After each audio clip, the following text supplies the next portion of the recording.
Joël Chotan et Mathieu Bressou, merci de venir sur ce plateau. Interview Express, vous en avez l'habitude, Joël, puisque vous nous êtes déjà venu, je vais sur le rabat, pour les guides des arbres extraordinaires de Suisse romande. On a ce livre dans votre catalogue à France Loisirs. J'avais lu le guide des hauts lieux vibratoires de Suisse romande également. Là, on vous a tous les deux, on change de rythme, les lieux enchantés. Alors, il faut nous expliquer la différence entre vibratoire, enchanté. Est-ce que c'est la même famille? Est-ce que c'est pas la même famille? Est-ce qu'il faut des arbres pour que les lieux bougent, etc.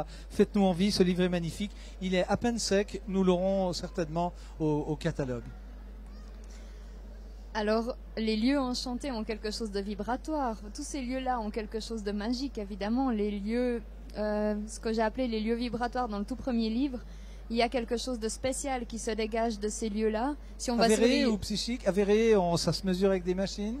Alors, des machines réelles, non, ça se mesure en unité bovis ou avec des techniques de mesure du champ vital, mais il n'y a encore pas de technique pour mesurer ça, on va dire. Il y a des trucs qui viennent de Russie, mais ça reste encore des appareils qui sont atypiques. Alors là, vous êtes à côté de Mathieu Bressou, un auteur de plus, vous travaillez à deux. Quel est votre rapport? Parce que si on connaît Joël, on vous découvre dans cet ouvrage. Dites-nous tout. Par rapport au livre, on l'a écrit à 4 mains, donc on a vraiment écrit à deux. Au départ, j'étais censé écrire juste les légendes, et puis finalement, dans le processus... Quelle est votre discipline? On pose la question, ouais. Quel est votre vrai métier, à part de faire des Moi, je suis enseignant à la base. De quoi? De français. Donc, je me demandais si vous étiez enseignant de grottes enchantées. Enseignant en français. Mal, hein. Ouais, ça peut venir. Ça peut venir. Ouais. Un nouveau métier. Un nouveau métier, oui, on l'invente, on copyright, on partage avec France Loisirs, bien sûr. Donc, écrire à 4 mains, ça change beaucoup de choses. Donnez-nous des lieux qui sont pas loin d'ici, des balades. Est-ce qu'il faut forcément un cadre, le Haut-Valais, ou des cascades, etc. Ou bien est-ce qu'autour de Palexpo, on peut trouver des lieux enchantés, à part le salon, bien sûr? Par rapport à Genève, c'est moins évident parce que c'est une ville-canton, alors c'est très urbain. Mais là, dans le Jura, pas loin? Je vais déjà vous donner ceux qui sont pas trop loin du salon du livre. Il y a quand même le Salève, qui est un très bel endroit où on a en France. Je parle aux internautes qui ne connaissent pas la géographie. C'est pas très loin. Non, mais il faut passer la frontière. Oui, il faut passer la frontière. Et puis sinon, il y a la Versoix qu'on a proposé de remonter, qui est entre deux cantons, entre Genève et Vaud. Voilà, et une belle plage où termine la Versoix. Pour Genève. La Versoix, c'est donc vraiment pas loin. Merci, ces 3 lieux, on peut vous écouter en boucle. Qu'est-ce qu'il faut comme prédisposition pour aller sur ces lieux, vous avoir lu et avoir déjà, qu'est-ce que vous dire? Oui, sacrifié à l'enchantement de vos précédents ouvrages pour être in the mood, comme on le dit. Comme prédisposition? Oui, parce que dans ce monde rationnel, on avait tout à l'heure Daniel Margara, Yvan Bourquin, le spirituel dans le monde actuel, c'est pas trop facile. Là, on doit s'extraire de quoi après une journée de 15 heures? Avoir simplement envie.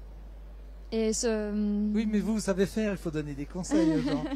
Avoir simplement envie et puis décider d'aller dans un lieu et puis prendre ses jambes ou y aller et puis profiter de l'énergie de cet endroit-là. Il n'y a rien de compliqué. Notre concept en fait dans ces balades, c'est vraiment de ne pas rester dans quelque chose de mental où les gens lisent un livre et disent « Waouh, c'est super, quelqu'un arrive à faire ça », mais ça reste dans la tête.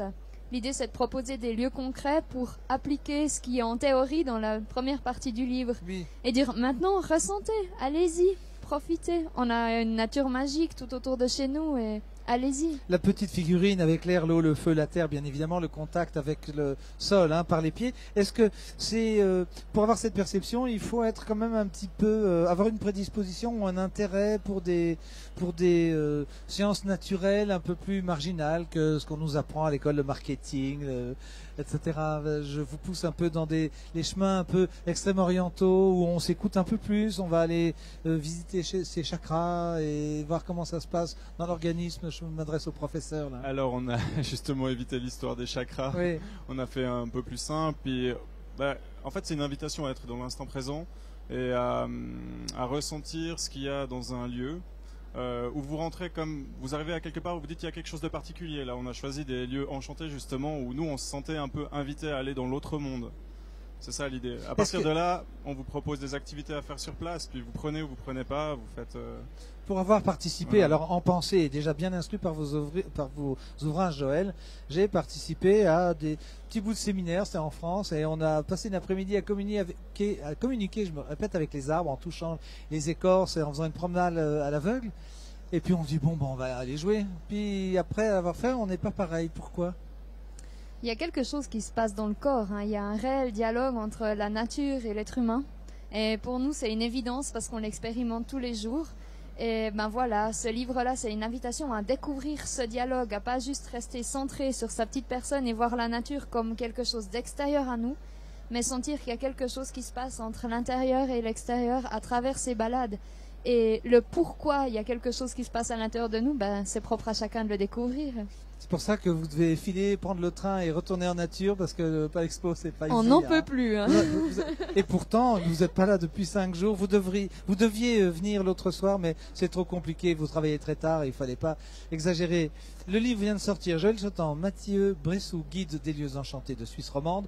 30 balades, pas une de plus, pas une de moins, à moins qu'on vous en suggère peut-être pour la prochaine édition.